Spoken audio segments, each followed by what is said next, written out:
Hi, everyone. Welcome to the live show. A lot of seeds that I can't get up here, um, like the Moringa and a few others. So I've ordered from Mary's Seeds out in California, and Nice. and I'm on their mailing list. And I got an email today saying um, that they're having a contest for some free seeds.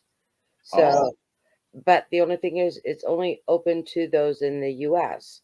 So I was wondering if I sent you over the email if you want to enter that contest and get some free seeds.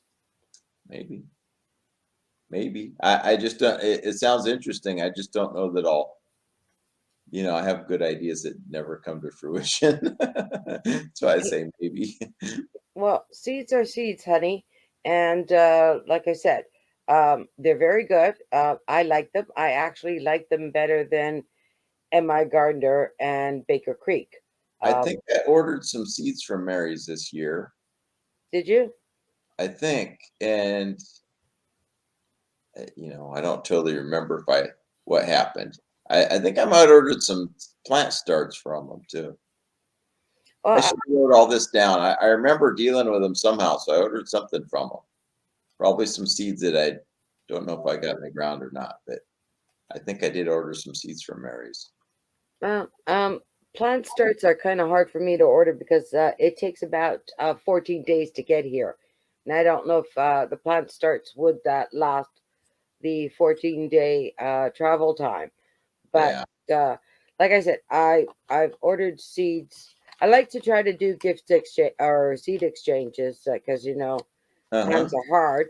But I love my merengue, so Well, Moringa is kind of a tropical now, right? yes, it is, and it survives during the summer. Unfortunately, when it hits fall up here, that's when it dies. I've been trying to make it survive. And I Hmm. like Mary's better than the M.I. Gardner. Sorry, than the Baker Creek because the Baker Creek it was called the miniature and it was very small and the stems were pretty bad, like really really thin. But the ones that I got from Mary's, it's about a half inch stalk, so that's not bad. And I get the offshoots, and then it just gets a little cold a little bit, and it doesn't like it. But throughout the whole summer, I got quite a bit of leaves, and I believe in it. It works for me, and I have a few friends that unfortunately are going through some cancer issues. So I've sent them some of the dried stuff that I did, and I sent out a couple of seeds. So I was running low. So for me here, I have to plant them every single year. So I needed to get the stock before I can't get any more. Yeah, I think so. But where you live, you should be able to get to plant them.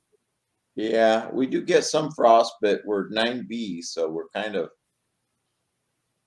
some people in Florida are 9B somehow. So I don't understand all I know about that, but that's around in the same temp as some Floridians. So Well, it doesn't like the cold, and because it doesn't like the cold, I've put on the heat a lot sooner than I normally would. I would normally go for a couple more weeks, but in the how last tall do you make it? How tall does it grow over there? right now it's one is 5 foot and one is almost close to 6 foot. Because I'm wondering if you're to whack it back to a couple feet and have kind of a cold frame, if you could make it survive. Well, That's part of what I'm thinking. Because there was a guy that lived in Chicago. He's talking 20 below and all this. That was growing like lettuce and stuff in the winter because he had a double panel, double sheets of separated by air gap in his greenhouse. And then he had some buckets of water and stuff like that, but he didn't use any energy to heat it. And well, he I had a miniature greenhouse. Unfortunately, the plant's too big for it. But I ordered another one that I just received, which is much taller. So it's an indoor greenhouse. So I'm going to try putting it in the greenhouse and see how it does. I'm trying to think of what that guy's channel was. It seems like he quit adding videos. The guy's name was Patrick, and always had a cat on there. I don't know. He's a great example though of what people could do. As it blew me away. He did, he never put heating in there, as far as I know. Well, put it this way. They say you couldn't grow moringa up here, and I did grow it. Just because someone says you can't do it doesn't mean that you can't. So anyway, yeah, I don't have a lot of fall plans for my garden, but what I'm kind of doing is supporting invisible structures. In other words, kind of community-based economics more right now. There's some things I support around the end of the year, like the Potters Guild in Berkeley and stuff like that, that kind of support some community economics. Because I can garden some, but I usually don't do a lot as it starts getting cold out. California cold, by the way. It doesn't get nearly as cold as some of them sub-zero and all those places, but similarly, gets cold, we run inside if it's not 70, 80 degrees out. So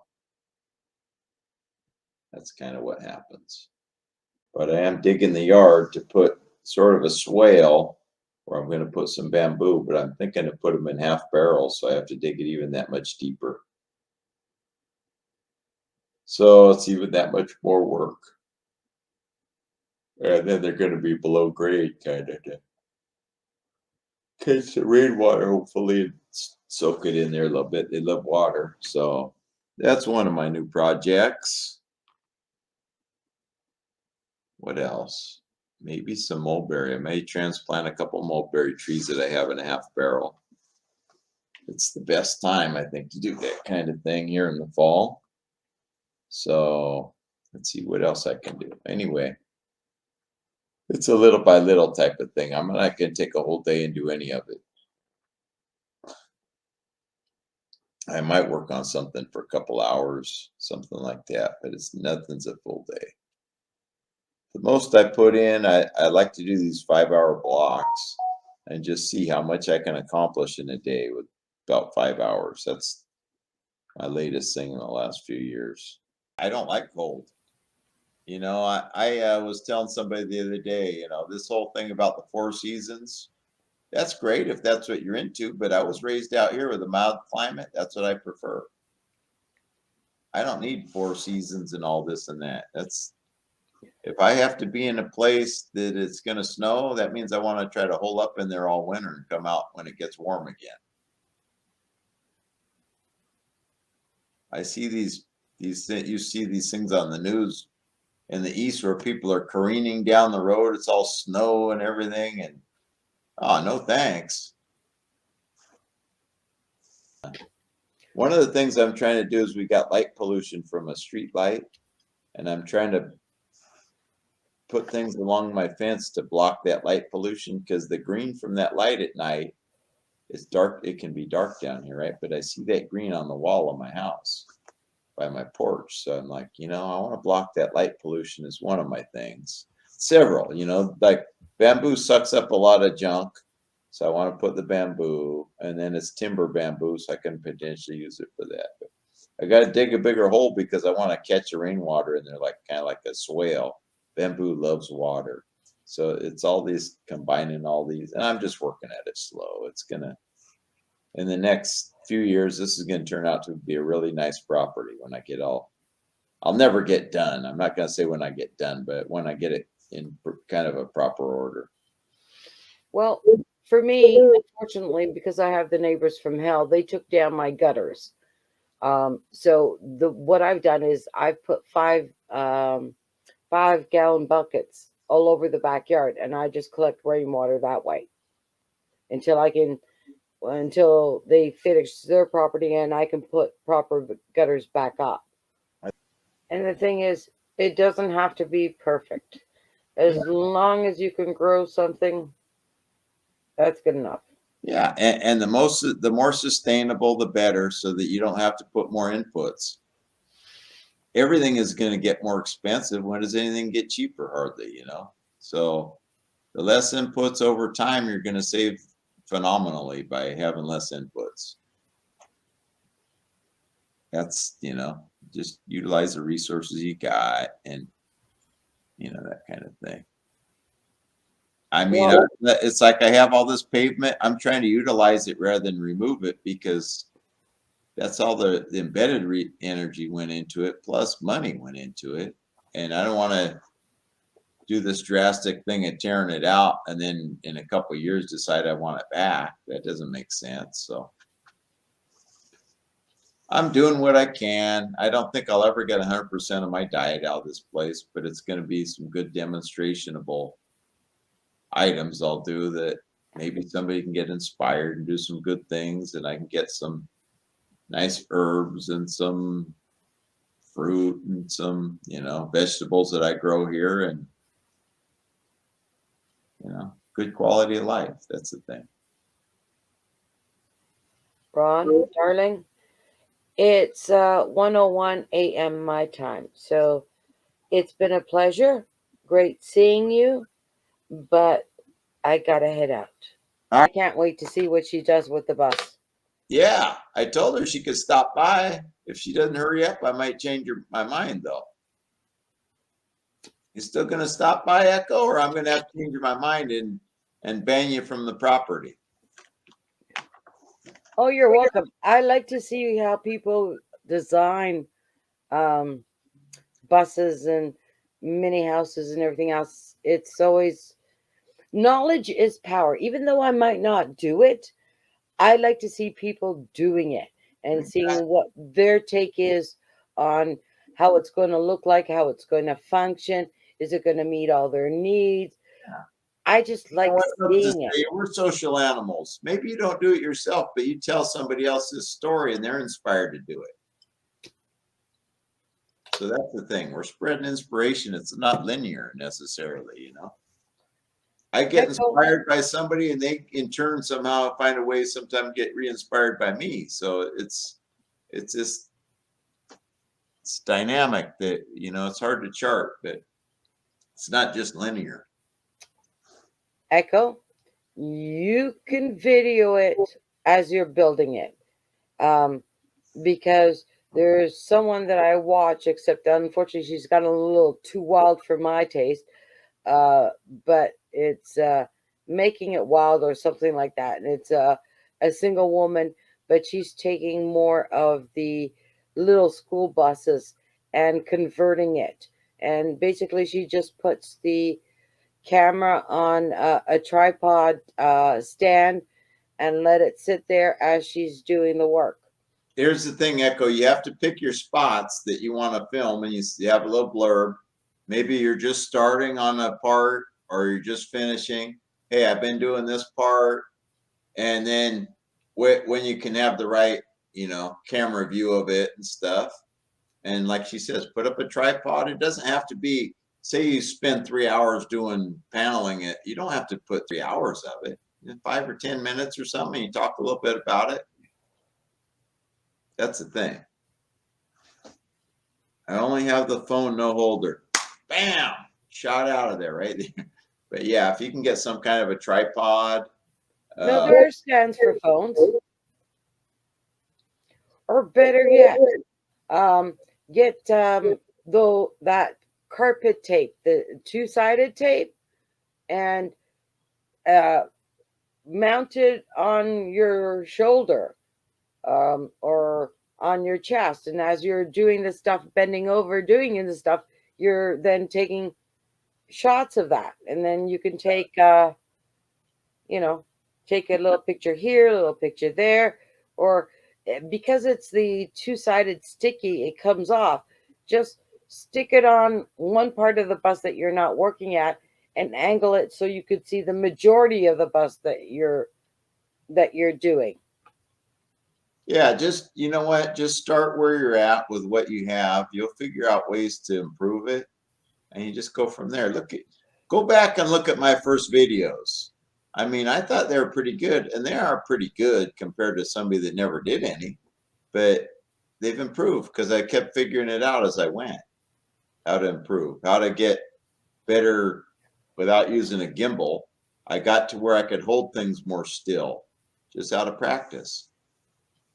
And different shots and how to edit better and stuff. I just learned it by doing it basically, and looking at other people's stuff and thinking, oh, I should do it like this maybe.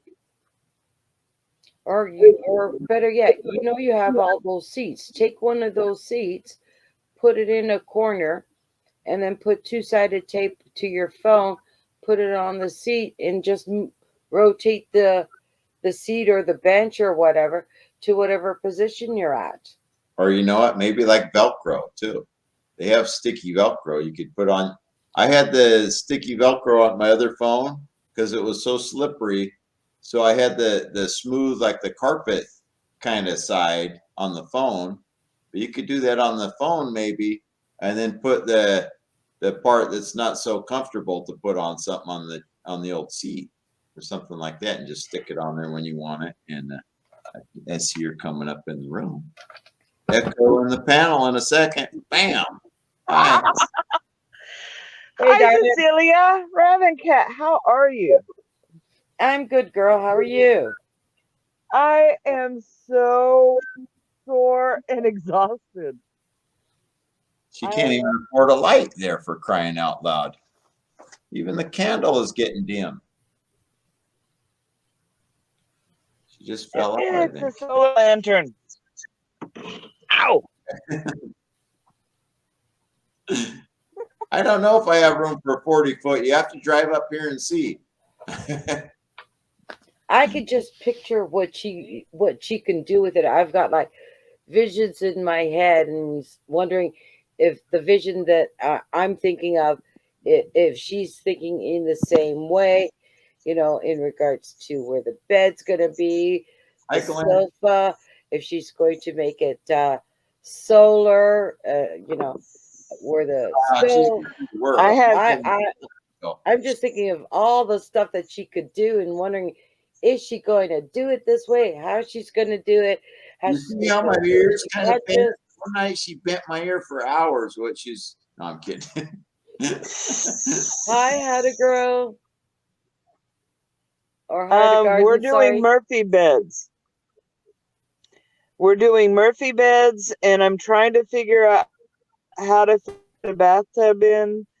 We've got a little wood stove. We've got solar generators and a couple of panels. And mainly going propane. Too. Sorry.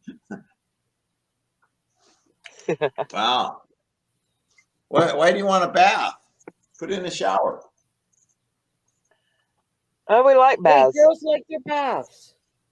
Nope, that doesn't work. I can't see you. And if I put it, you got some weird feedback going on. Are you a cyborg, Echo? You got some cyborgian going on. Last time I checked was. It sounds like some of these cool rock albums when they're saying something. Wow, wow, wow, wow.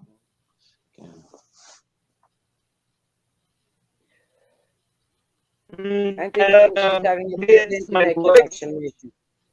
It's not that it sounds bad. It's just I can't figure out what it is you're saying. My interpolator is probably the connection. I thought that I'd really love to talk with you and talk with Raven Cat, but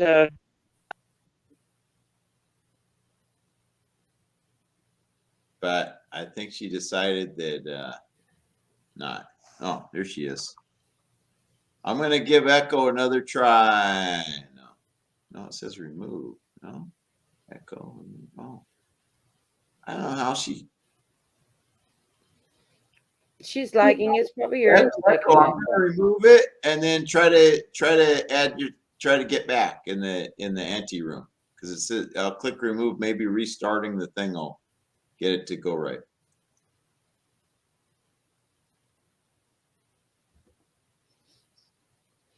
No, I'm really looking forward to how she's doing it. Yeah, I am too. I kind of forgot about her. It's been so long. Then you're not a follower like I am. I watch every video that she's put out I of didn't her know she had cat, of videos. her I'm back sorry. garden, everything. You didn't have videos of it.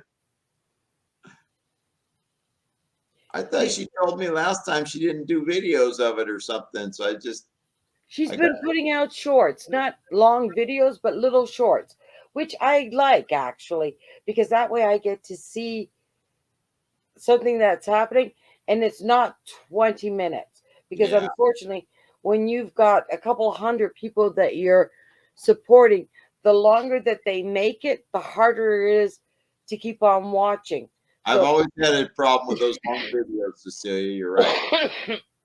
That's why I always try to make my videos on the shorter side because I try to make what I would want to watch.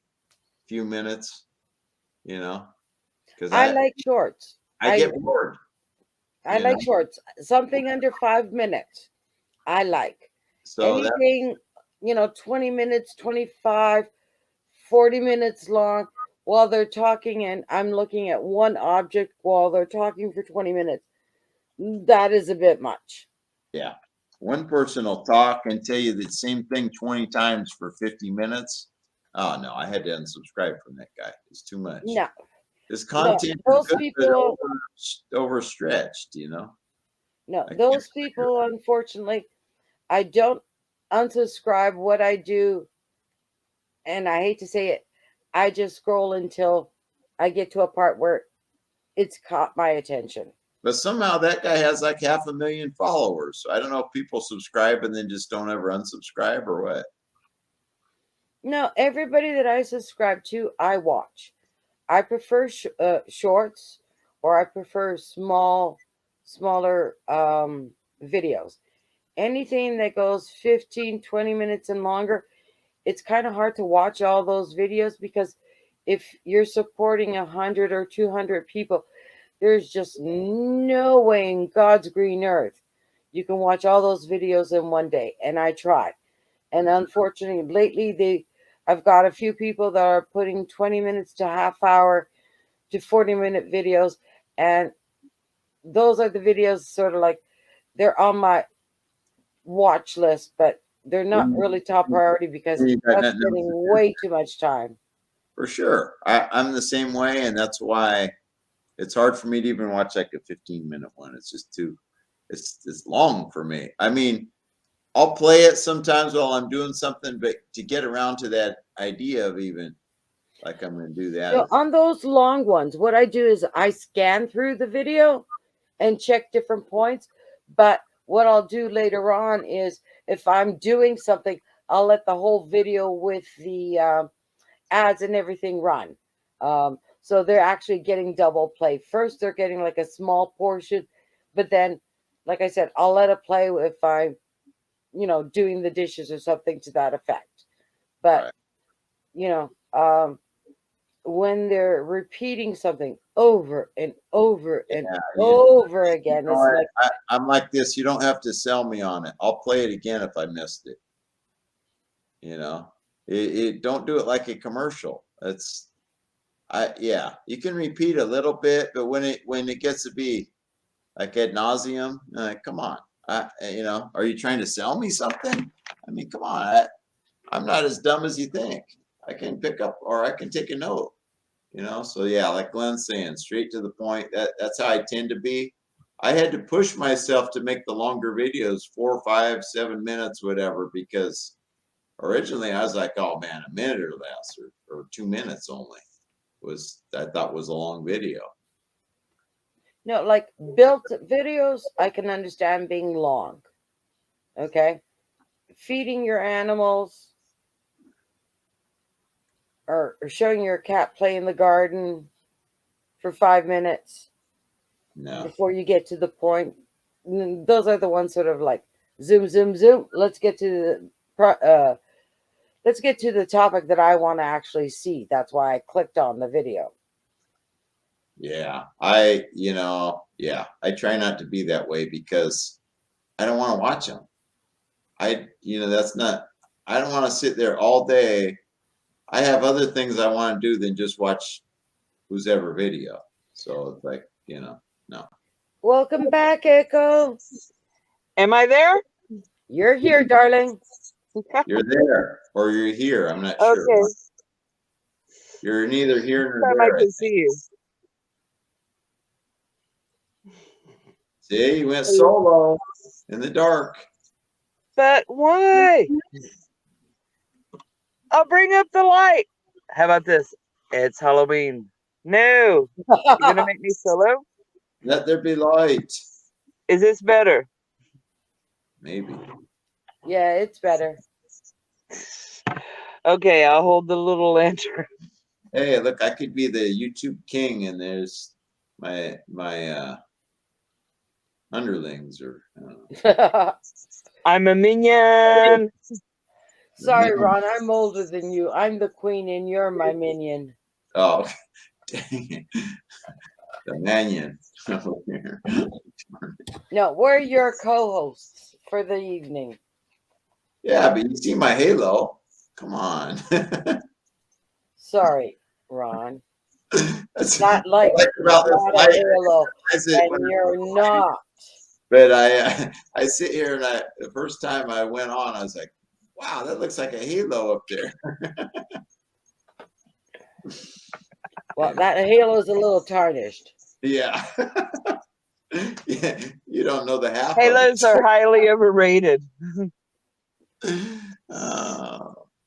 That you know If I that's had what, a halo, I'd lose one. So see. The people that don't qualify always say that. No, I just say my halo's a little tarnished. Yeah, mine's tarnished. oh, I I can't be too nice. misplaced mine.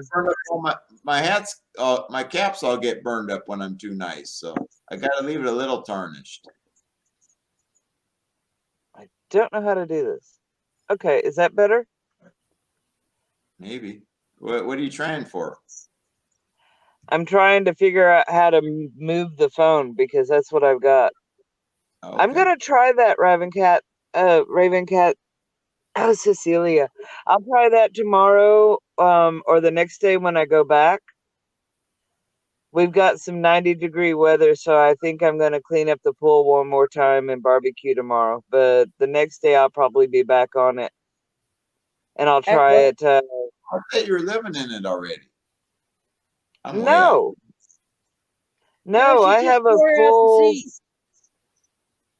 I Yeah, can't. I just got out the seats and half the floor. I can't find your channel again. So if later come back and comment on one of my videos, this one or another one, so I can click on that and find it easy. Okay, but you know, if you lost interest before, you'll probably lose interest again, sweetheart, because Ron, I am very boring. You didn't have any videos up originally, or you had one that was like 1 minute or something, if I remember right. No, I've did when we went through the Texas ice storm, I did a lot of longer videos. Oh, yeah, I missed the whole ice storm I thing. like little shorts now. I'm thinking back maybe a year and something. I don't think you had any up, or very few videos up or something. You must It have could fell be. in. It could.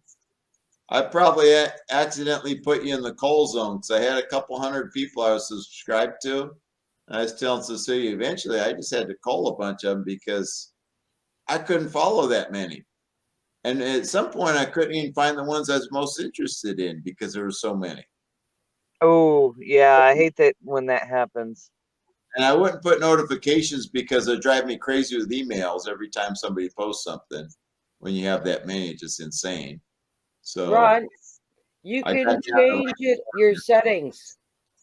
Change your settings, plans, and show it because those who are watching want to know what you're planning to do. So make a revised one and show it. That's right. Okay. It's something to keep people interested so that they keep on coming back. And you know what? I'm sure you realize, but there's a whole bunch of people converting vans and stuff now. So it is a big thing. It's a major thing. There are people. I mean, you ever see Bob Wells has a channel? Look up Bob Wells. And I called Bob Wells. So you know. I It's a did. I huge- did. I called Bob Wells. I called him out of my list. I like Steampunk Steve. I like quite a few of them.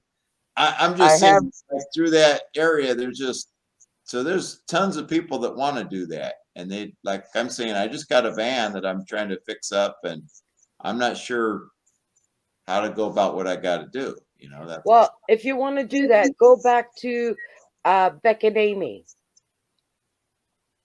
They've Beck and traveled, Amy? they're Canadians, but they've traveled all over the world and they've done 2 van builds. And it's actually not bad. I like their vans. Now, since then, in the last year, they've bought a cottage and they've redone the cottage. But they do have the older videos of how they built their vans. And they're actually pretty nice. what It was won't be as big as yours, Echo, but it's more of a like a pickup type of deal. see, that's what I need to do. I got a Um, Toyota van, and I just want to put a platform in the back with some compartments and just like a pad that I can sleep on sometimes. It's just like if I want to stay somewhere a day or two, not like, full on camping or live in thing so much. I had a garden. I put in. I'm not a wrench. Ron didn't give me a wrench, but I did put it in the YouTube side for Echo because it is hard to find Echo's Echo because there's a lot of echoes out there. I'm not such a technical person, so I'm not good at giving wrenches. That's the thing. I need someone to help me run this channel when I'm doing lives and stuff. Well, you can assign a co-host that can do that stuff for you. I'm not sure how to go about it, but I've heard of people doing it. There you go. I'm not sure about that part either. Anyway, but yeah, that's Yeah, I don't know anything about YouTube videos. This is a way I've just been doing it really to document. I'm not really I've already figured out that I'm not going to get any sort of monetary or a lot of people interested. I tried to do a video of a lot of things that we have here at the house. We've been raising tree frogs out in the wild and releasing them. We've been doing the gardening. I do some updates on the garden every once in a while, but most of the time I'm pretty busy. I'm a single mom and I'm training 2 dogs before we go out there. It's nice to have a little bit of a deterrent when we're just 2 women going out alone in a bus. Oh, I see it here because Cecilia sent the link on the private. Can you send that to Glenn too if you haven't already, Cecilia? Because I don't know how to do some of these things. Oh, thank you, Cecilia. Yeah, I agree, especially with this cretin that killed his girlfriend out there. Some people think he might be a serial killer out there. There's a lot of weird people around. Okay, I posted it in the chat, but the YouTube chat is behind the StreamYard chat. So I posted it twice. I got it in the private chat. Yeah, no, I could do it to you for private chat because we're both on StreamYard, so I could do it, but I can't private chat anyone else. I can only do it to you. I think Okay, YouTube. it's I underscore. I have underscores in between the words. Yeah, I tried finding it that way and I couldn't. I looked it up that way. YouTube probably hates me too, so. Sorry, people. I kind of figured it's going to work out that way. Savvy, but I can tell you, if you comment on one of my videos, and then somebody could find it and click on your name in the comments, they can click on the name whoever comments, and it'll go to their channel. Okay, I'll put a comment down below this video. That's why I tell people always come back and comment too, because that way someone else can find your channel. Oh, that's a good idea. No, I'm totally clueless when it comes to YouTube. It started out with just me being able to hold on to the videos and the memories for family. to be able to go back later because the phone only holds so much and I don't have a camera yet. So, I'm just There you using go. it as a tool, and that way I can also send it to my kids, which a long video I can't send to them over, Email or something. yeah. Yeah. Neat. You're getting what you want out of it, right? That's the main thing. We've all got to do, we're not all in the same exact path. We all got different things we're trying to get. Echo, you don't need fancy equipment. I don't know how many channels that I follow that all they do is it with their phone. You don't have any fancy equipment whatsoever. Yeah, They're that's just doing it from their phone. I don't, because I don't want it combined. I do destroy the phone about once a year. And I want to have that separate.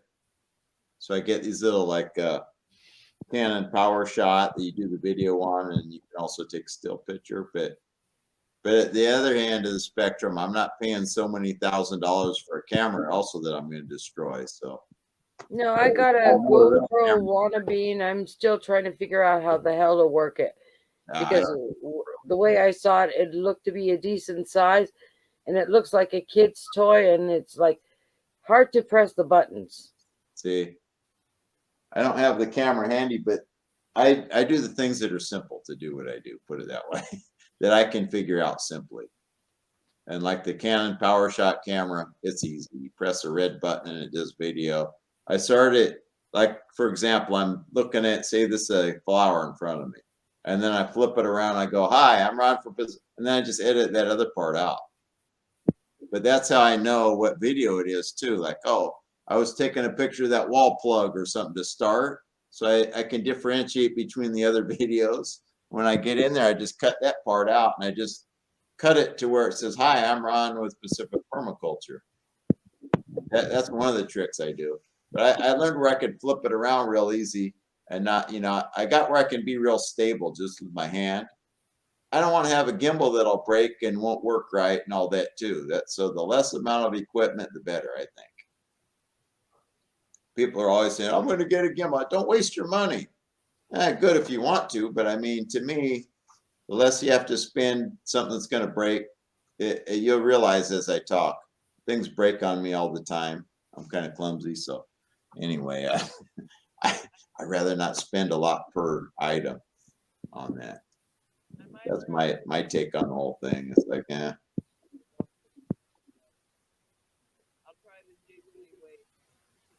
Did you see read Hollow Garden's comment? Yeah.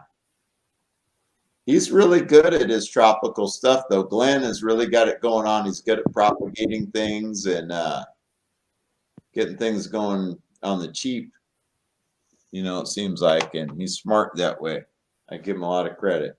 He's going to have a good thing going because he's in tropical climate, too. They're going to have it going on pretty soon. Well, in tropical climates, you got a lot more growing time. That's the only thing that I don't like being up north, is my growing time is a lot smaller. There's a lot of interesting, tropical foods. I think there is anyway. A lot of what I eat, I realize is tropical, like the sweet potato and the turmeric that's healthy for us is tropical. Ginger's tropical. Then I'm growing tropical. There you go. We've got the turmeric and we've got ginger and sorrel still. Those have been going through steady. I've got some squash. This is the third time around with the squash. We had a lot of squash bugs. But right now, the tomatoes, I would say we have over 300 tomatoes that are ripening. Wow. At least on the tunnels. There's a humongous amount. The cucumbers are gone already, but now I've put in snow peas again.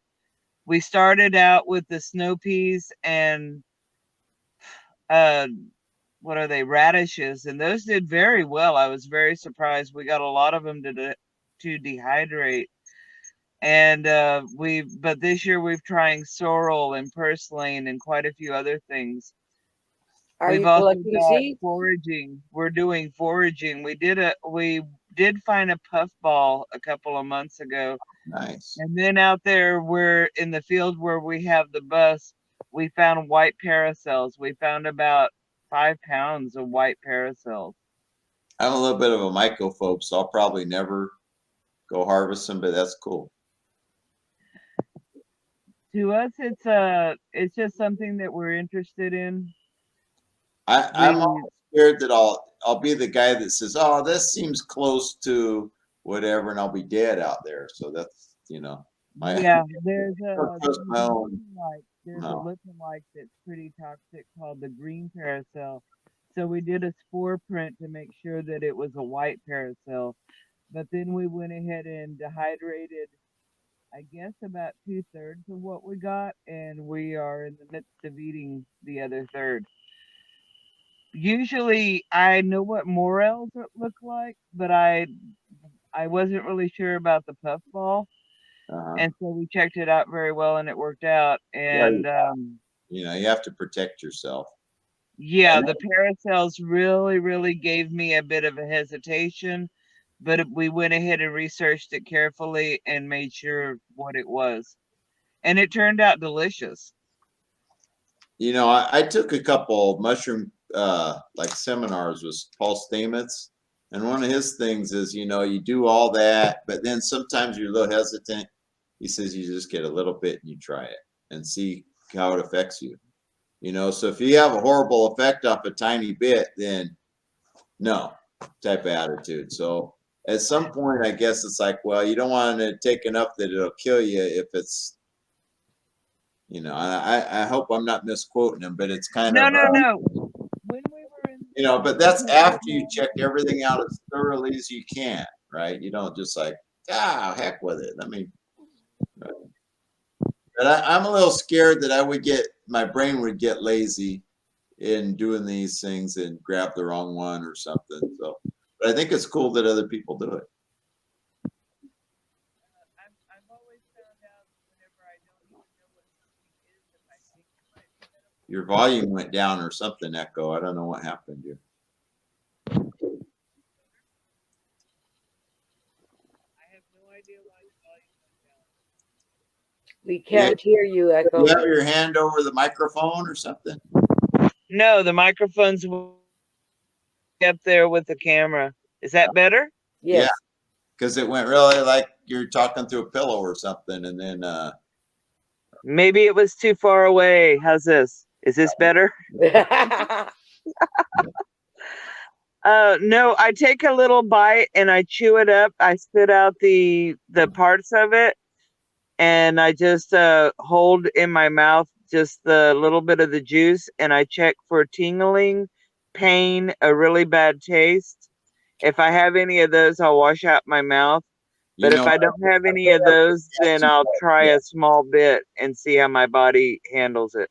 Yeah, exactly. Yeah, you got to kind of test the waters. Huh? Yes, and then I go ahead and I do the spore print and everything. But that really has showed me a lot of stuff that could be edible. I don't even look it up or anything if it's something that is obviously inedible. Right. There's a lot of things out there that are edible. I always like the wild sorrel, and we had a lot of people in our family that came from settler stock. So a lot of the little wild things that were common to us, I grew up knowing those, but I just recently started going and trying to find out other local wild edibles to where I could teach my kids to forage. I'm learning a lot. Nice. That's excellent. Yeah, we need more people to learn and then spread it. Exactly. There's a lot of good things out there. I love mushrooms, and the morels are wonderful, but I knew that there was so much more. There was the oyster mushrooms and lion's mane, and there's just so many out there. It's wonderful to actually be able to recognize something, and it's not just something that'll keep you alive. It's something that's delicious and little delightful little tidbit from Mother Nature is I don't Yeah. know, it makes me feel good to be able to go out and pick something, and it's better than anything I can get in the grocery produce aisle.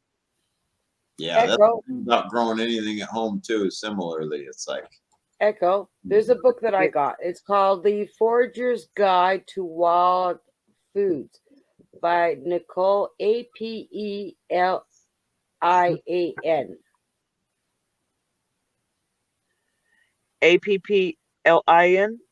Applin? Apelai. Um, hold on. Let's do this again. Apelian. Nicole. Okay, And Applin. it's All called The right. Forager's Guide to Wild Foods. you Okay. know what? Some good things, books on mushrooms. If you go to fungi.com too, that's Paul Stamets' site. He has a lot of things that they sell, different identification books and stuff. You've probably come across it already, but just in case you haven't. Uh, like No, I I say, don't think I have. I'm scared I'll, not notice something and just, but I like the idea that, people are getting into all this, and I encourage people to look into all this. It's great. I think that there's a lot of things that we don't have in our regular food that still are present in the wild food.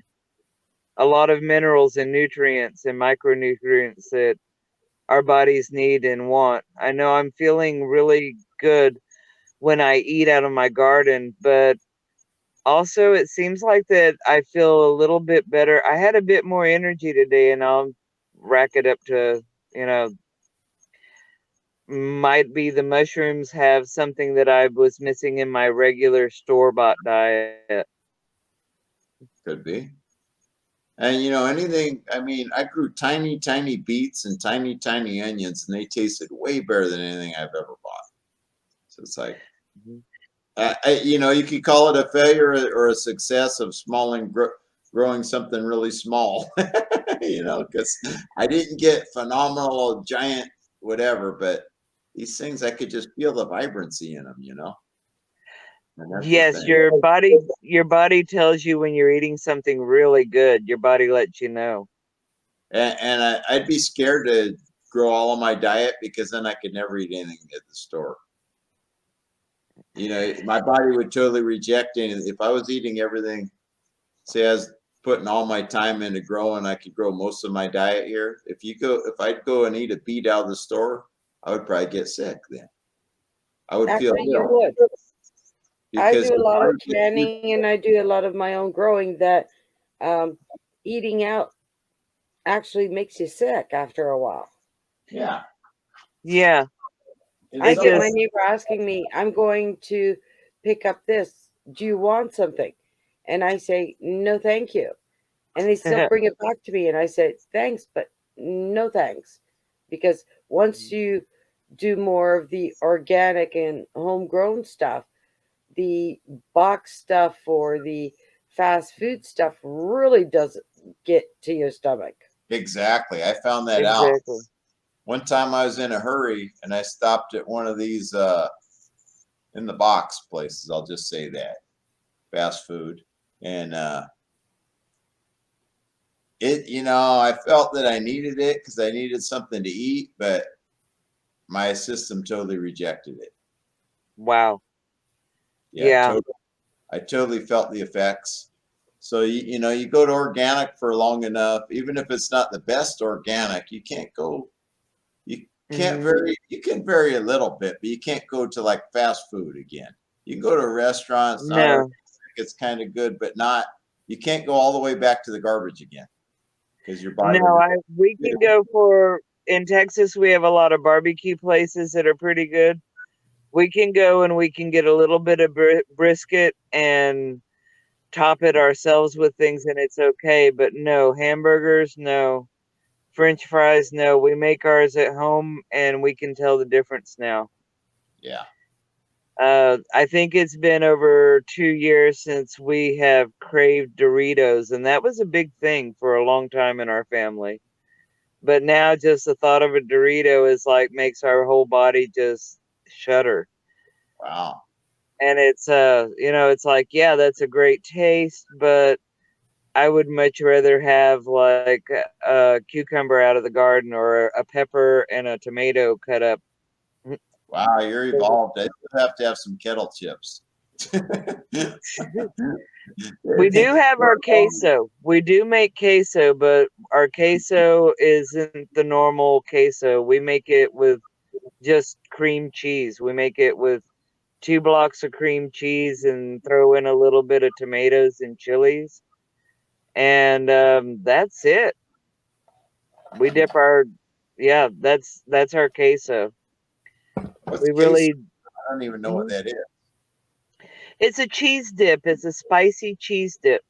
Oh, I had no idea. And it's I've been it's getting away okay. from dairy lately, and I don't know. Everything's kind of an experiment. They say, "Well, get away from this for this reason." To me, it's just you're always experimenting, kind of a little bit. So I don't know, but it's interesting. I've been using olive oil. Stay what's good. Stay with what is good that your body says is good, though. We have learned that. Right. Echo. But Echo. Yes, ma'am. Until you experiment, that's the thing. Darling. Yes, ma'am. Video on how you make your queso. Use 2 blocks of Philly cream cheese. I want a video so I can refer to it, because right now I'm not writing anything. It's like 2:00 my time. I'm not writing anything down. It's not going to go from the brain down to the fingertip. So request video for Ron and myself on how you make your queso, so that way we can go back and refer. Okay. Yeah, document as much as of everything you do, because look, you might be doing it for your own, but everybody else can be inspired by it. You might inspire thousands of people making this queso thing that never even heard of it. I've never heard of it. You just and it sounds don't yummy. touch with what you know. So put it out there.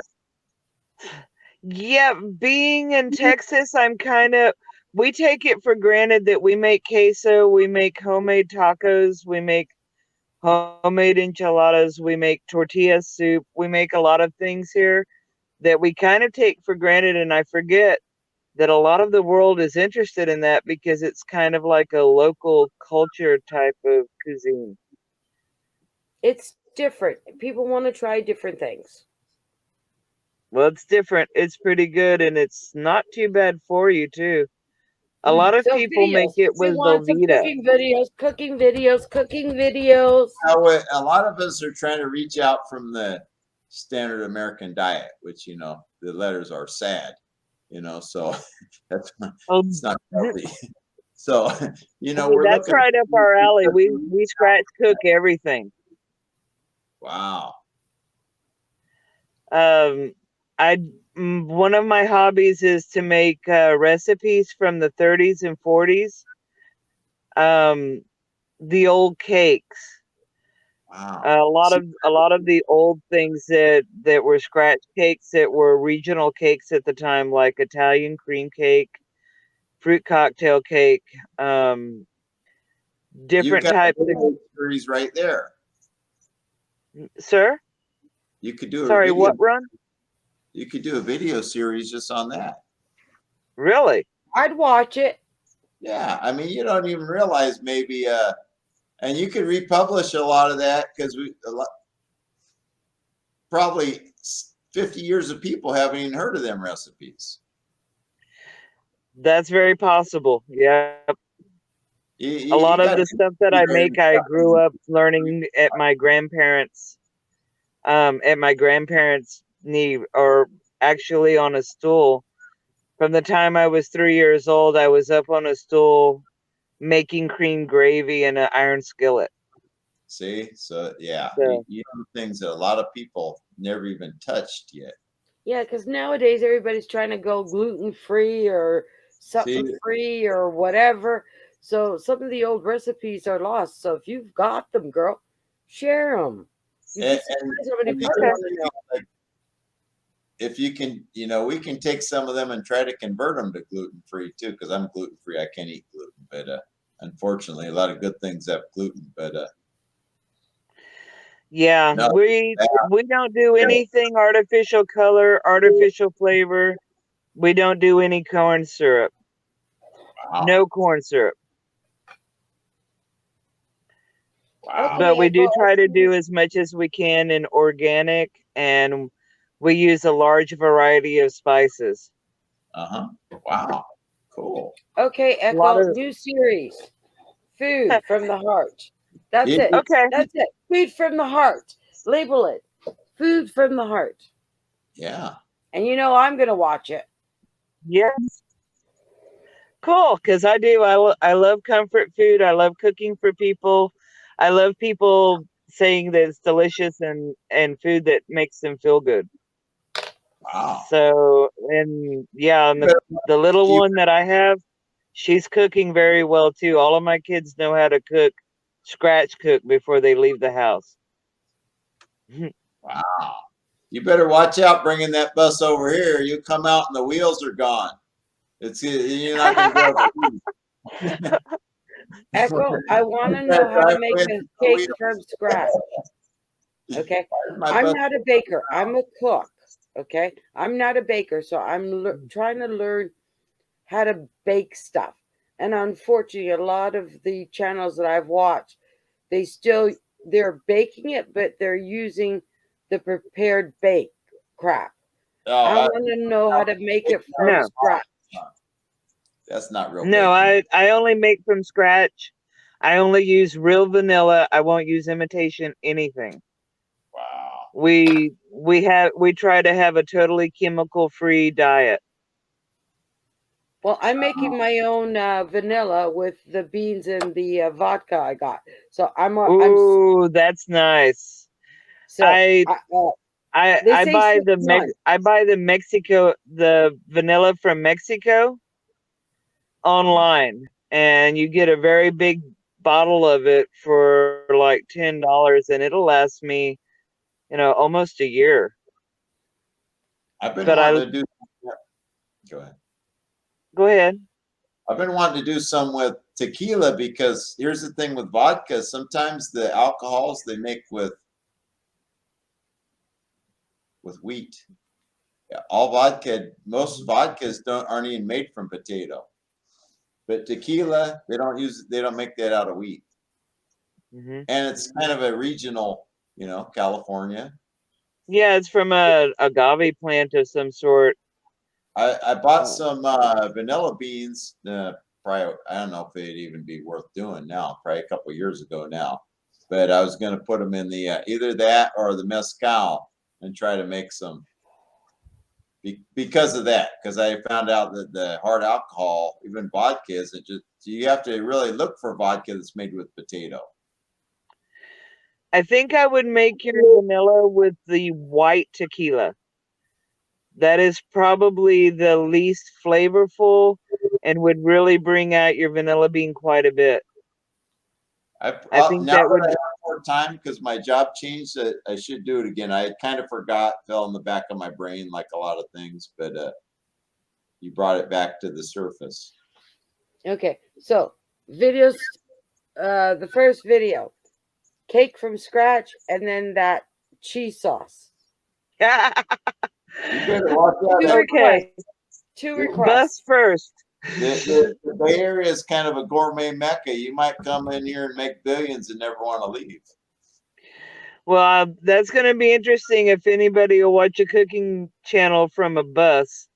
But uh, I would like people to know how to make good food. I would like everyone to know how to Yep. make good, healthy, nourishing food that tastes good and it's their comfort food. Because we basically decide what we're going to cook the next couple of days by what we're hungry for. And we're always hungry for something on our recipes.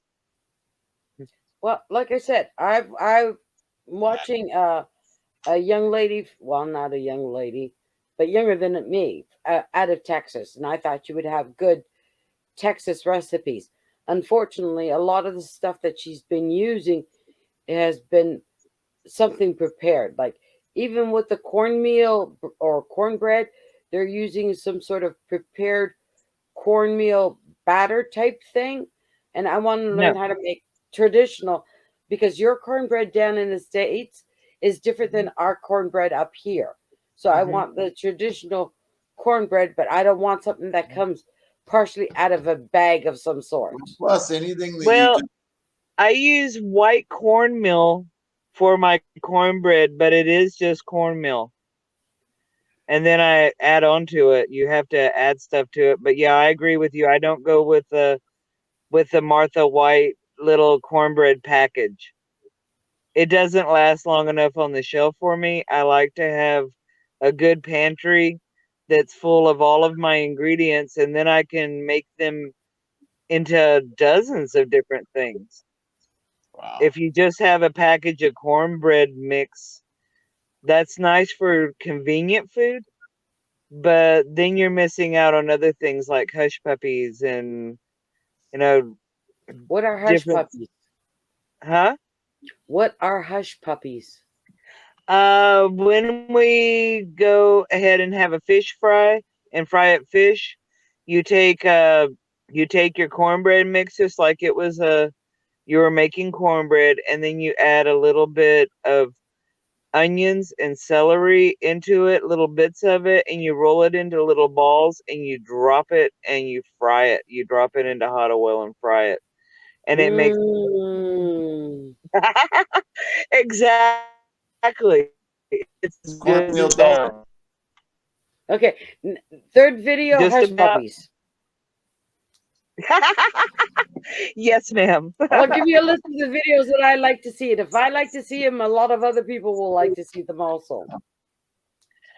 Oh, you're so Well, at least sweet. that's kind of appropriate, Glenn, because sugar cane's a tropical too. Like I said, I've watched. I'm subscribed to someone um, who's in Texas, and unfortunately, uh, a lot of the stuff that she's making, she's using a lot of prepared stuff, like a lot of prepared sauces. Betty out of the cardboard box. Yeah. Yeah. So No, no, no, I no. when I see those, I kind of skip it, because if I'm going to watch a cooking, a baking, especially baking, I want it to be natural. Like I said, I'm a cook. I put any food in front of me and I will spice it up and cook something out of it. Mhm. Baking is not my forte. It's only been in the last year that I started making my bread. And I've tried different Ooh. recipes, and my neighbors, no matter what recipe I try, they love it. So I know I'm good on the bread. But You're on the right track. but I Yeah. want but I want to make cakes, and unfortunately, because it's not my forte, unfortunately, I am using a box, and I Ah, don't like the box. Mind you, when I'm using the box, I'm also adding a lot of stuff yeah, to it. you're boosting it up. Yeah, I'm boosting it up. I want to be able to make it without using the box. Okay, yeah. There is a thing out there called cake flour. We use cake flour every once in a while.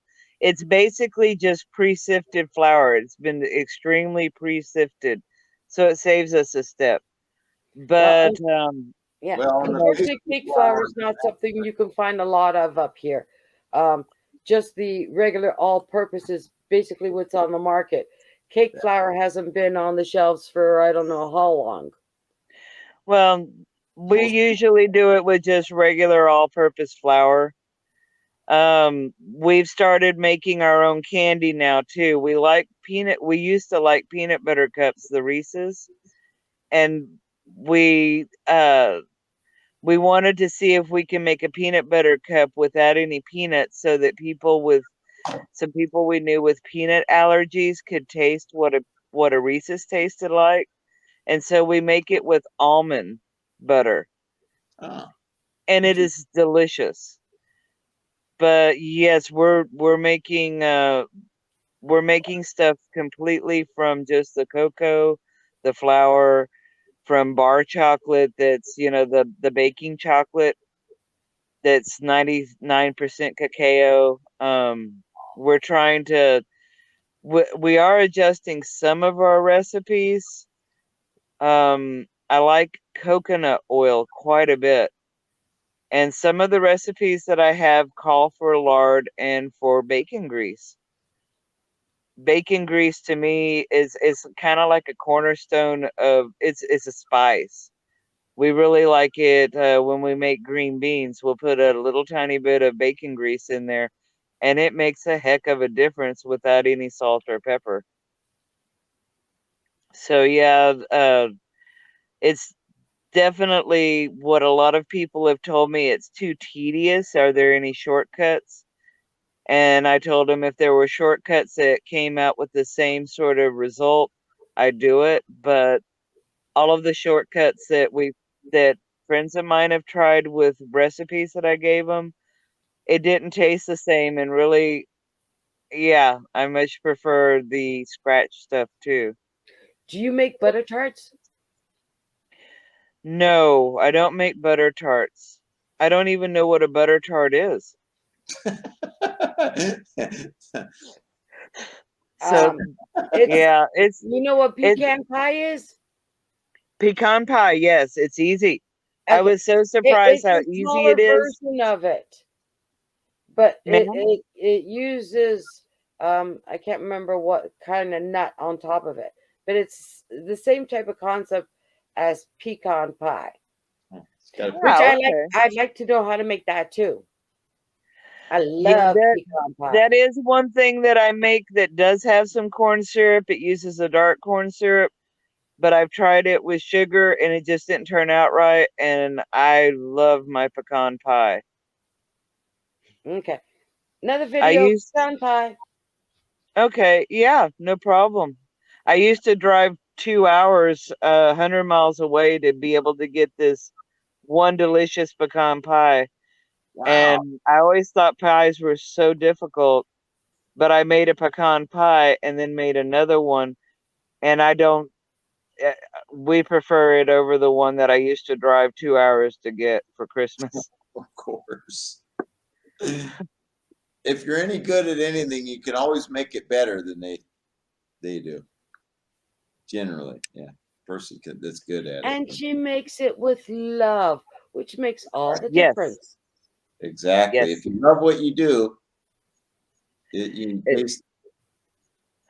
call me the Bob Ross of cooking then. Yes, I loved it. I love happy little food and happy little people. I don't know if you want that, that reputation.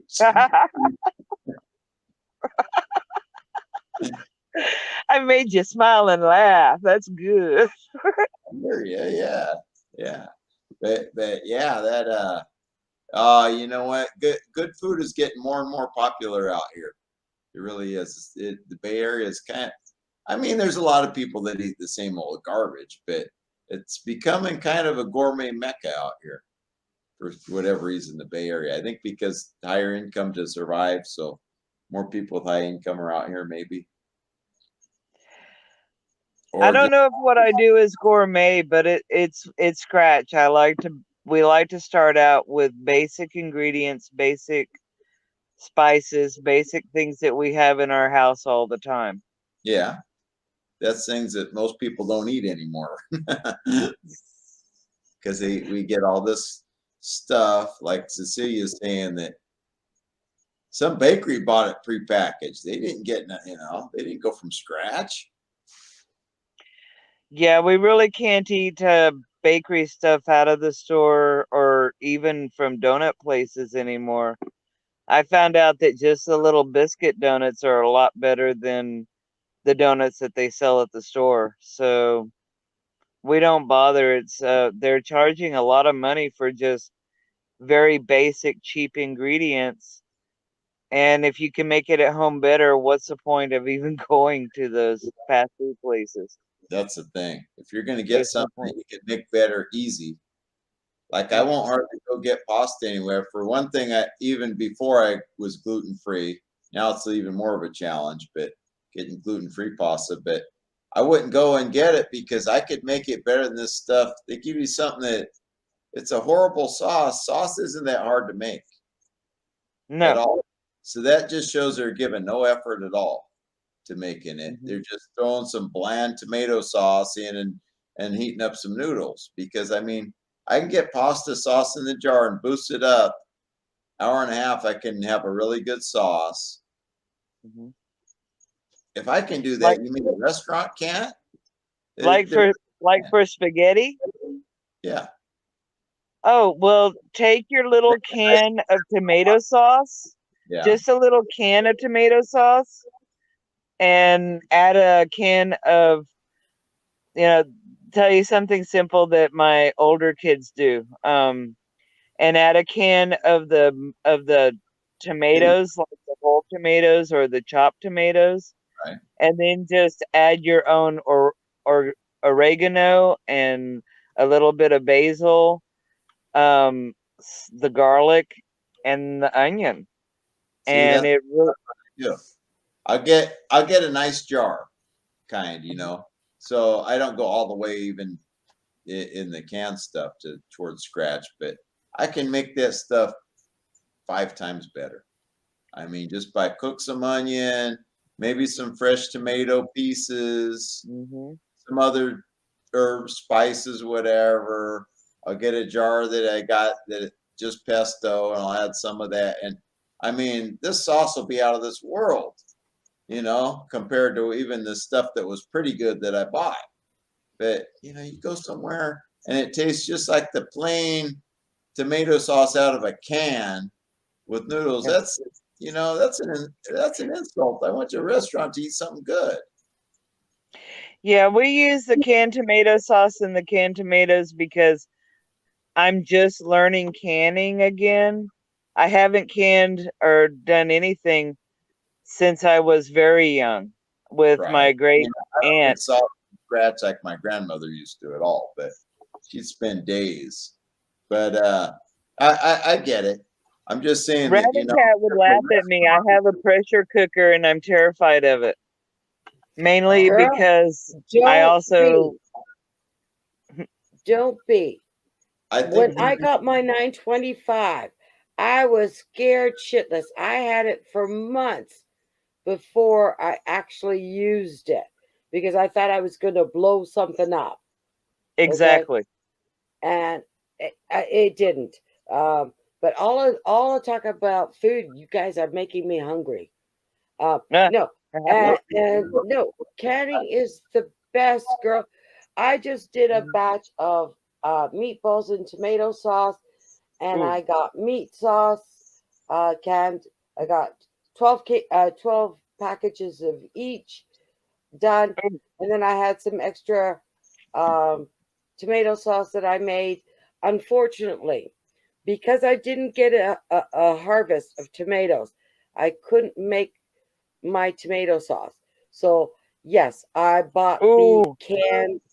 uh, cans of tomatoes, and I use the cans of Hmm. tomatoes to make the tomato sauce. But with my tomato Yeah, I've sauce, got.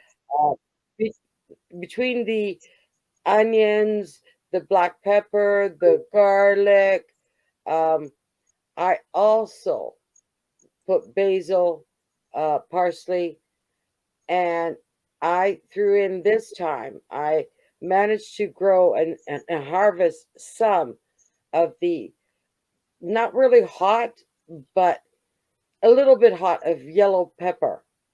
Ooh, And I yeah. chopped that in there and made the sauce. So it gave it a little ting, but not too much of a ting. And um, you know what? It's great. Every once in a while, I will admit, I'll have a can of ravioli. That's sort of like my downfall. But most of the time, I've got this stuff canned, and when I don't want to cook from scratch, I've got the basics to make, um,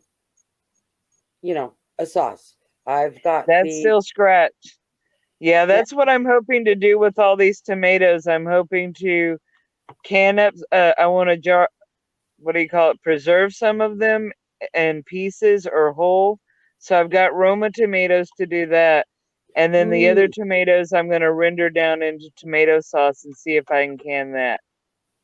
ooh, Romas are the best for making Yes. tomato sauce. Mm-hmm. Right, because you need them for the paste part, right? The thickness. Well, Girl, then I don't guess be I'm going to scared of your use. canner. Contact me if you want to use your canner. I'll help you. No problem. Like I said, I owned it for Oh, 6 months. I bought mine secondhand because there was no way in God's earth I was going to be able to afford a new one. So I got mine mhm. through Facebook Marketplace. And for 6 months, it sat there until I got the nerve to Mhm. do it because people use pressure canners to create bombs. And the last thing I needed to do is to have one explode in my kitchen. So I understand they're actually quite easy. Now it's like, okay, canning time. Yeah, okay, let's go. Let's do it. It becomes second nature to you. That is extremely kind of you because that's what I really, that is the missing piece to a puzzle. I had someone tell me yesterday that they would show me how to operate my propane. I've got an outdoor propane ring and a propane tank that's been sitting, but the pressure canner, I'm going to do it on propane so that I can take it in the bus with me. That way, whenever I have a garden, I can put up everything. I don't have to dehydrate everything like I did this year so far. I can dehydrate and can, and then I can just reuse my little cans. And I actually found some reusable lids that surprised me. I didn't know that they had reusable lids, but Nah, nah, don't reuse lids. Um, okay, for safety reasons, you when pressure canning, okay, use the lids only once for pressure canning. You can okay. reuse the lids if you're dry canning. Some people Ah, will use it twice. I prefer to go on the safety side and only use it once. And then I just okay. wash them and I set them aside because I keep the little box that they come in. I just throw them into the box. And then if I open up a jar, I will take that lid off and I will put the other lid on if I'm going to, dry can, some spices or some herbs Better. or peppers that I've dehydrated, you know, I'll reuse it that way. But for safety's sake, I would say Okay. only use it once. If you're going to push it to twice, you're playing with it because even with the last batch that I did, even though I used all brand new lids, I had one that did not properly seal. And I don't understand why because I did the same thing as I've done for every single other one that I've done, but this one time it did not properly seal, and I had to use those meatballs earlier than I wanted to. Yeah, I love that about And canning. also, You can eat your mistakes. yes, also lids But are yes, are I'll go are ahead and I'll mark a lid once I use it with a star, and we'll just use that for our dehydrated things because that's what I'm doing with the dehydrated food. I'm putting it into jars. We have like gallon jars that are full of raspberries and blueberries, and we Wow. have some strawberries, and we've got just about everything dehydrated that we use in our chilies and in our soups in the wintertime. And that way we always have those ingredients. I okay. like using fresh stuff, but at the same time, the dehydrated things have been really good.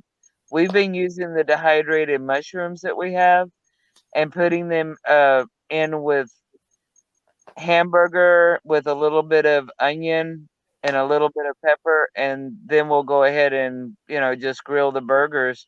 But the dehydrated mushroom inside is incredibly good. Also, there is starting to be a shortage on lids.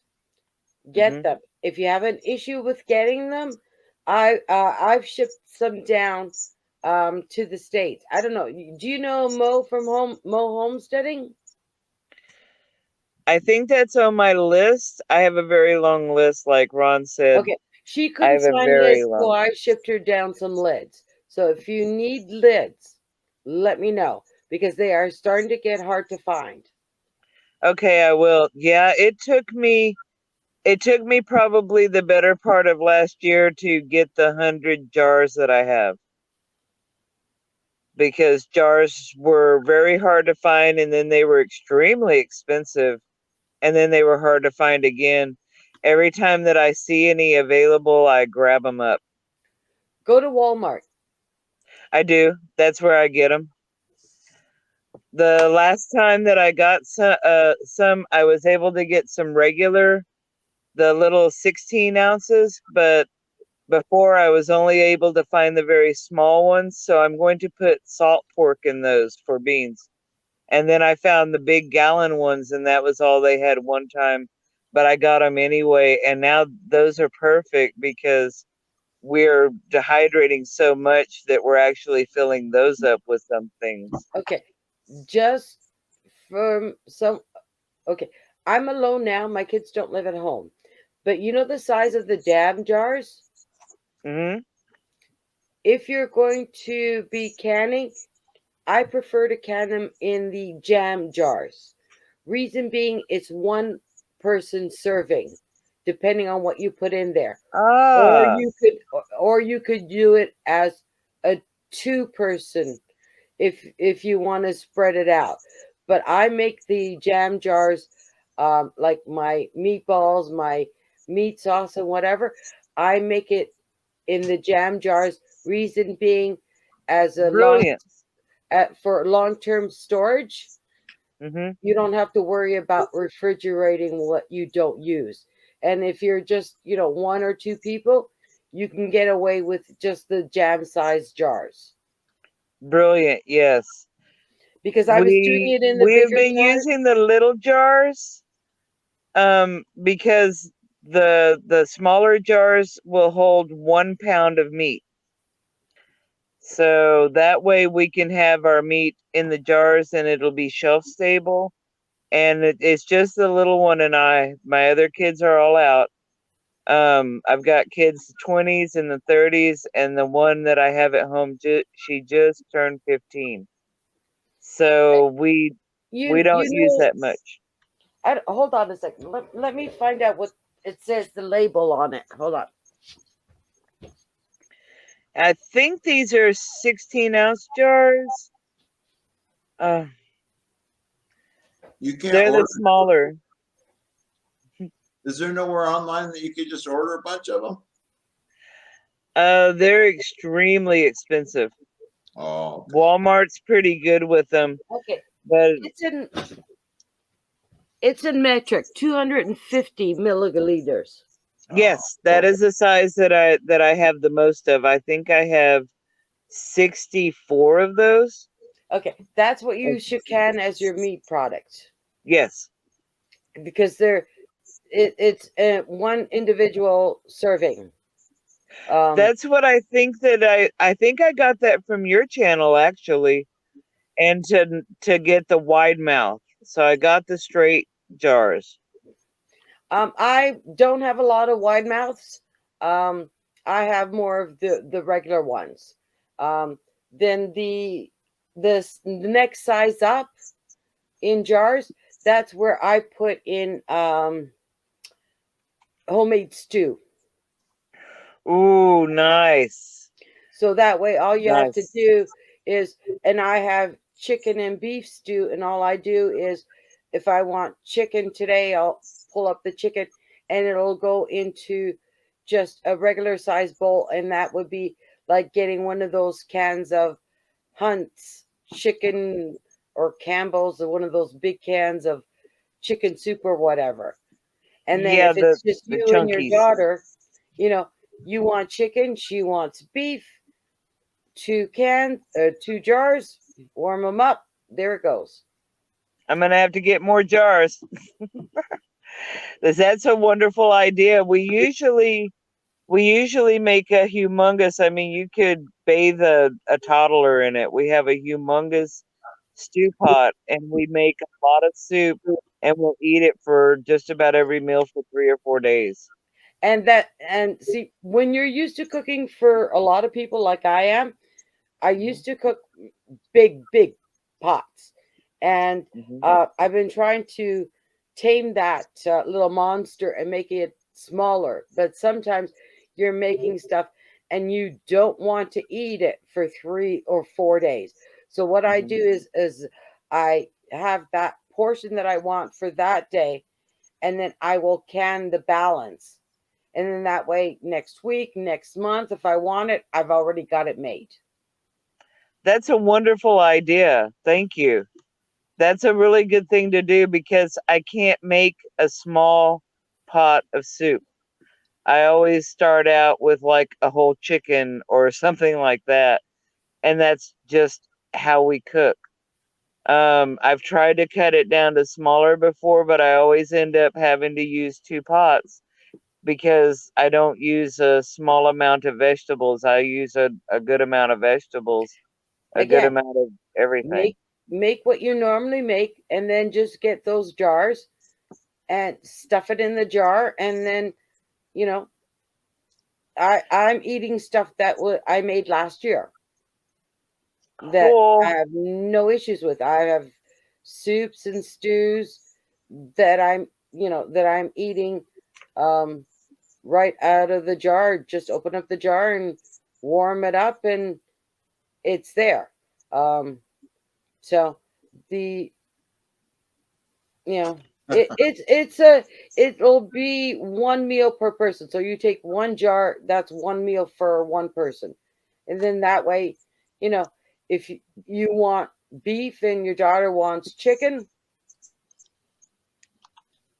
you could have whatever you want. So that way you don't have to worry, well, what am I going to make tonight? It's already there. The same way as I use What the is the minimum? I use the small jars, and I will can meat. And some meat I will season, some meat I won't.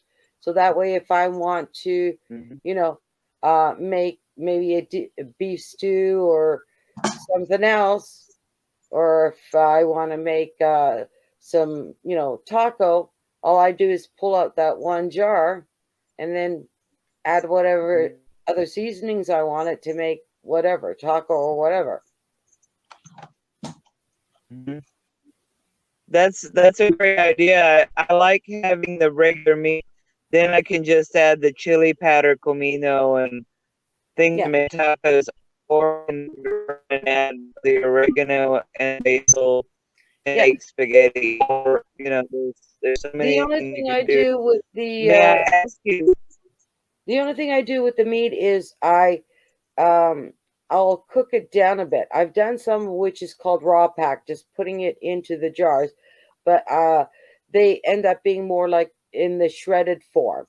Otherwise, I will cut them into small little cubes, and then I will start the process of cooking it with, you know, Thank salt, you pepper, so much, garlic, Lynn. and then can that. And then when you want it, you just take the can of what you want, and then add, your extra spices for whatever meal you're making. That is the perfect way to do it. Can I ask you, what are the minimum amount of jars that I can put in a canner? Depending on the size of your canner, Mm, um, mine it's a big one. mine is a So I have to fill it 925, up. which is really big, and the it's usually holds 9 jars.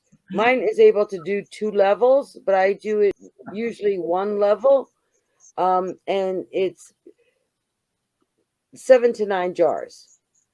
Okay, so I can't just do 2 or 4 jars in my canner. I need to fill You them all up. No, you can, but what you do is um, put some other jars in there so that it won't rattle with some water.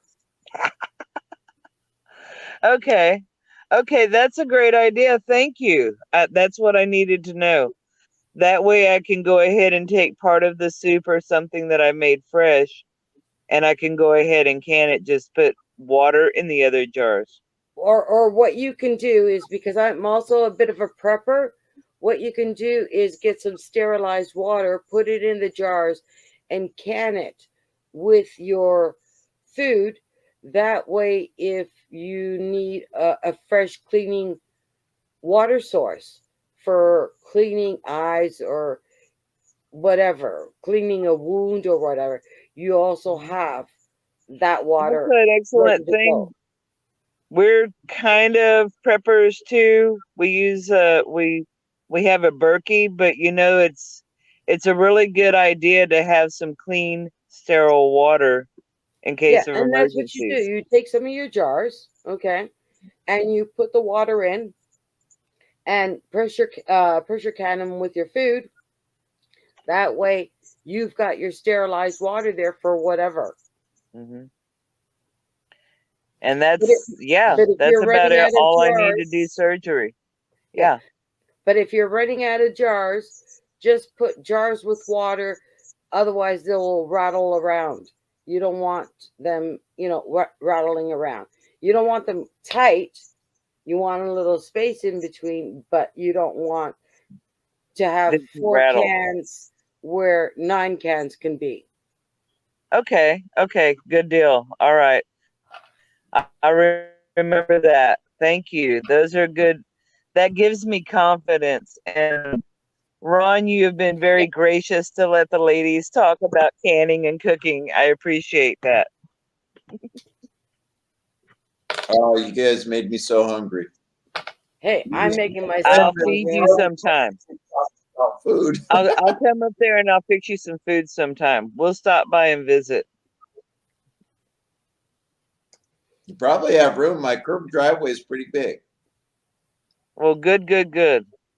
And And in front, Cecilia, you said Raven Cat, you said that you're in Canada? Yes. Awesome. We're going through there next year to go to Austin. Yeah. No, it's right now I want to open up one of my beef stews. But the only thing is I like beef stew with bread and I don't have any bread made.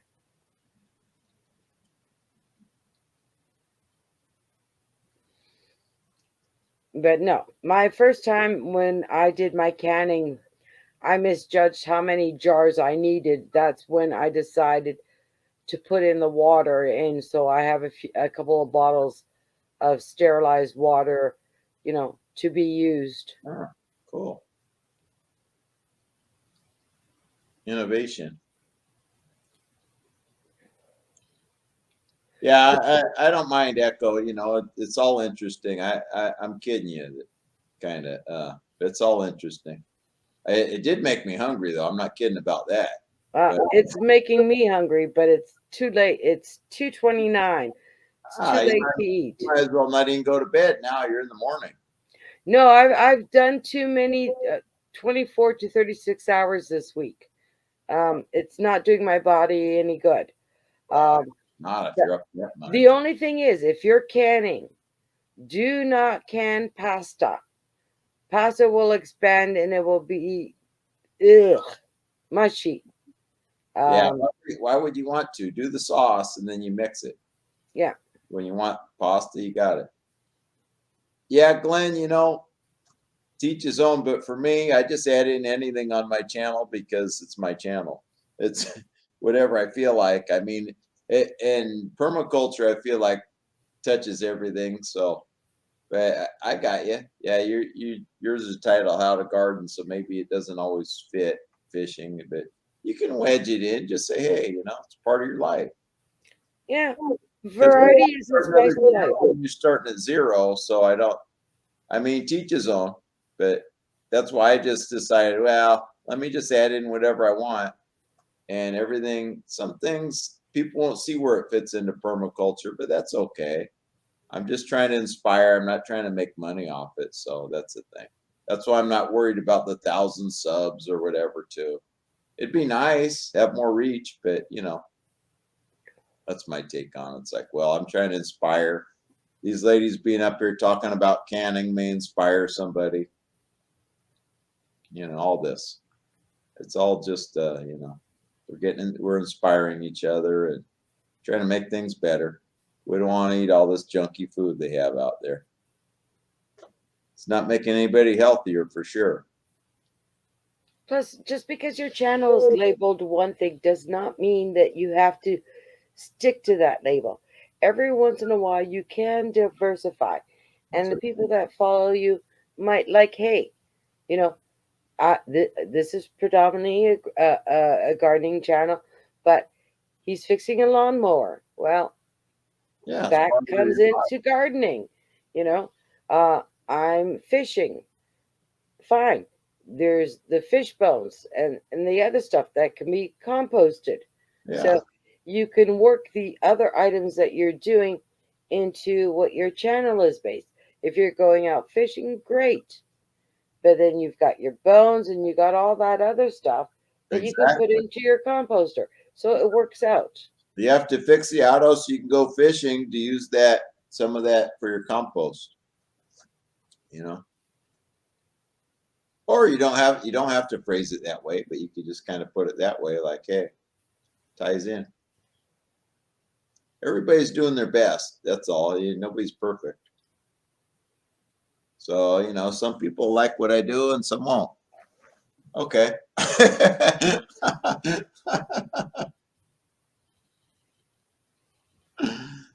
Yeah. Well, you know what? You put what you got out there. Some people are going to like you, some people are not going to like you. You know what? You can't please everybody all the time. What you could do is put out what you feel you're comfortable with and what you like doing or what is part of your lifestyle and let people choose. Yeah. You know, they might not like one video, you know. In a certain way, people say, you know, like Echo said, you're just kind of documenting your life too. So if you look at it that way, you know, and some people like it and get inspired by it. And part of it with me is it's just kind of documenting parts of my life too. That I'm not good at writing everything down, and somebody will be able to look someday and say, oh, this was some aspect of his life. Even if they don't know anything else, they'll know these parts that I video. So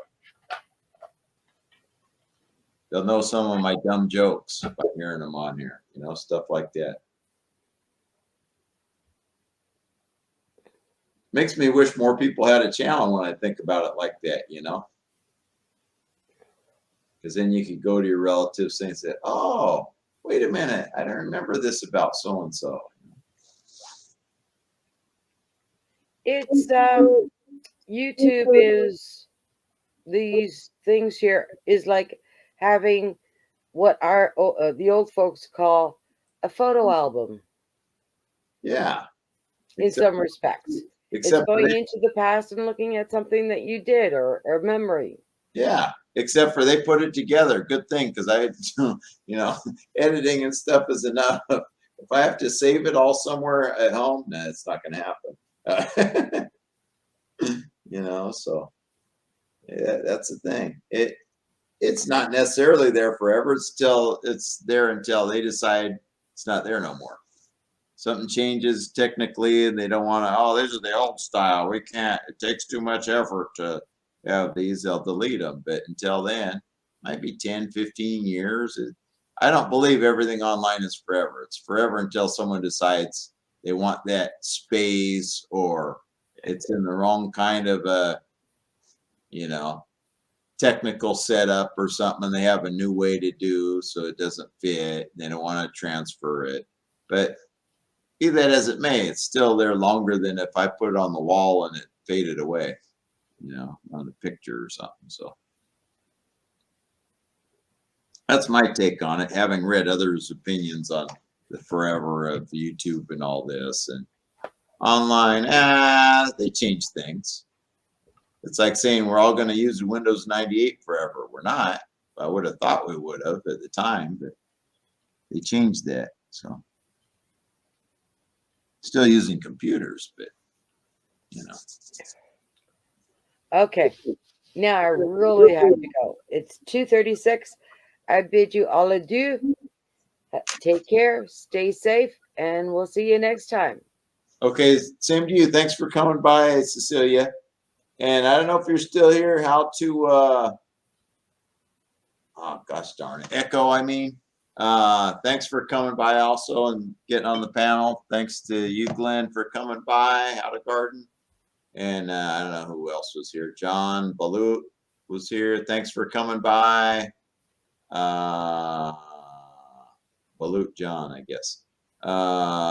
Pinos Habit, if you see this, thanks for coming by. J3, thanks for coming by. Brett Glasso, thanks for coming by. Anybody I missed? I'm not sure. Maybe. We're scrolling here backwards. It's been very interesting. Just never know where this is going to end up, you know. And that's what I'm learning, that is the interesting part too. I just never know. I start off a live stream and I never know who's going to get on the panel and where the story is going to lead. You know, it's kind of interesting.